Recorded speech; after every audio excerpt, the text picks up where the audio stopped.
Hi అండి, welcome to Jayashree fashions. ఈరోజు మనం డిటిఎఫ్ ప్రింటింగ్ చేసామండి శారీ పైన.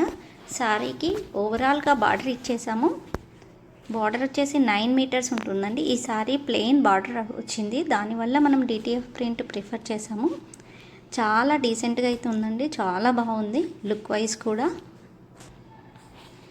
ఇప్పుడు ఎంతో ట్రెండీ అవుతున్న ఈ డిటిఎఫ్ ప్రింటింగ్ మన దగ్గర కూడా అవైలబుల్ ఉందండి. మీరు మీ శారీస్ పైన కావాలి అంటే కనుక పైన స్క్రోల్ అవుతున్న నెంబర్కి కాల్ చేసి డిఎం చేసి బుక్ చేసుకోవచ్చండి. చూడండి, పళ్ళు పాటలో కానీ శారీ కానీ ఎంత నీట్గా ఉందో, ప్లెయిన్ బార్డర్ లేకుండా చాలా నీట్గా ఉందండి. ఇంకెందుకు ఆలస్యం, త్వరగా పైన స్క్రోల్ అవుతున్న నెంబర్కి డిఎం చేయండి. అండ్ మీకు ఈ వర్క్ నచ్చినట్లయితే కనుక లైక్ చేయండి, షేర్ చేయండి, సబ్స్క్రైబ్ చేయండి. ఇలాంటి డిజైన్స్ కోసం మా ఛానల్ని ఫాలో చేయండి. Thank you.